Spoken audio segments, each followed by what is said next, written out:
محترم دوستو، لاہور میں ایک دودھ بیچنے والا رہتا تھا۔ اس نوجوان کے دل میں حج کرنے کی بہت طلب تھی۔ جب لوگ حج کر کے واپس آتے تھے تو وہ ان سے بہت شوق تو اسٹیشن پر بھی پہنچا دیا۔ اب وہ اسٹیشن پر لوگوں سے پوچھنے لگا کہ مجھے کراچی جانا ہے، کراچی کیسے جائیں؟ وہ کئی دنوں تک لاہور کے اسٹیشن پر پھرتا رہا۔ ایک بار ٹرین کے ٹکٹ ماسٹر نے سوچا کہ یہ بیچارہ کئی دنوں سے پھر رہا ہے، چنانچہ اس نے دودھ والے سے کہا کہ تم میرے ساتھ ٹرین میں بیٹھ جاؤ، میں تمہیں کراچی لے چلتا ہوں۔ اور پھر وہ کراچی پہنچ گیا۔ کراچی ریلوے اسٹیشن پر پہنچ کر اس نے لوگوں سے پوچھنا شروع کر دیا کہ مجھے حج پر جانا ہے، کیسے جاؤں؟ کسی نے اسے حاجی کیمپ پر جانے کا راستہ بتا دیا تو وہ حاجی کیمپ پر چلا گیا، اور وہاں پر بہت سے لوگ حج پر جا رہے تھے، لیکن اس بیچارے کے پاس نہ ٹکٹ تھا اور نہ ہی پاسپورٹ تھا اور نہ ہی پیسے تھے، مگر اس کے دل میں حج کرنے کا جذبہ تھا۔ ایک دن اس کے دل میں یہ خیال آیا کہ جو حاجیوں کا سامان جہاز پر لے جانے والے کلی ہیں، انہیں جہاز کے اندر جانے کی اجازت ہے۔ چنانچہ اس نے ایک کلی سے دوستی کر لی اور کلی کی وردی پہن کر حاجیوں کا سامان جہاز میں رکھنے لگا۔ وہ دودھ والا سامان رکھنے کے بہانے جہاز پر آتا جاتا رہا۔ جب سارا سامان ختم ہو گیا تو وہ جہاز کے اندر کسی کونے میں چھپ گیا اور اپنے کپڑے پہن کر کلی کی وردی واپس بھجوا دی۔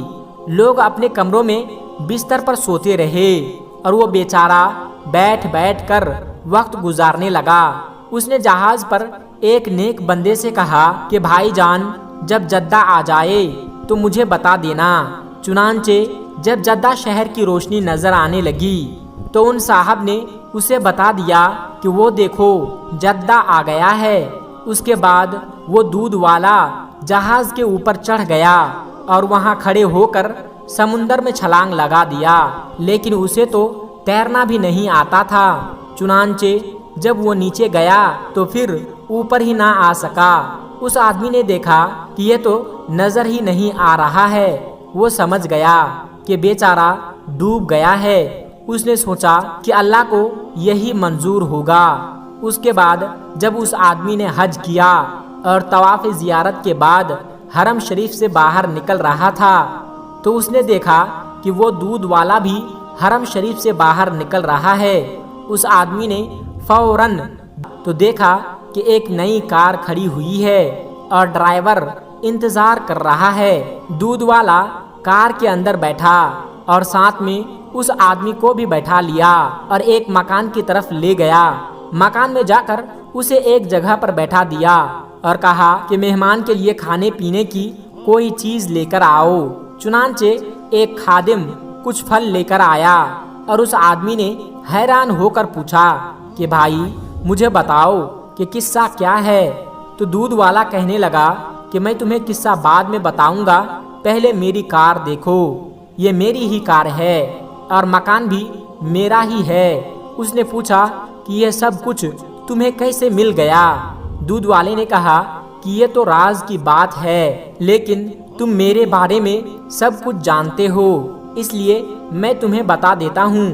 پھر دودھ والا کہنے لگا کہ میرے دل میں اللہ تبارک و تعالیٰ کا گھر دیکھنے کا بہت شوق تھا، اور اسی شوق کا مجھے یہ صلہ ملا کہ جب میں جدہ پہنچا تو میں نے کہا کہ اے اللہ، میں اپنے آپ کو تیرے حوالے کرتا ہوں۔ یہ کہہ کر میں نے سمندر میں چھلانگ لگا دی۔ مجھے تیرنا تو نہیں آتا تھا، بس ایسے ہی ہاتھ پاؤں مارتا رہا کہ لہر نے مجھے خود ہی دھکیل کر کنارے کی طرف لے جاتی رہی۔ میرے اندر پانی چلا گیا اور میرے ہوش اڑ گئے۔ میں کنارے پر پڑا ہوا تھا۔ جب مجھے ہوش آیا تو صبح تہجد کا وقت تھا۔ میں نے ادھر ادھر دیکھا تو باہر جانے کے سب راستے بند تھے۔ چاروں طرف لوہے کے گریل لگے ہوئے تھے، آگے دروازہ بند تھا۔ میں اسی گریل کے پاس بیٹھ گیا اور میں نے دیکھا کہ اس گریل کے دوسری طرف ایک گھر ہے اور اس گھر کے صحن میں ایک گائے بندھی ہوئی ہے اور دو آدمی اس گائے کا دودھ نکالنے کے لیے آئے ہیں، مگر گائے ان سے مانوس نہیں تھی، جس وجہ سے وہ گائے ان لوگوں کے قابو میں نہیں آ رہی تھی اور وہ لوگ دودھ نہیں نکال پا رہے تھے۔ لیکن میرا تو کام ہی یہی تھا۔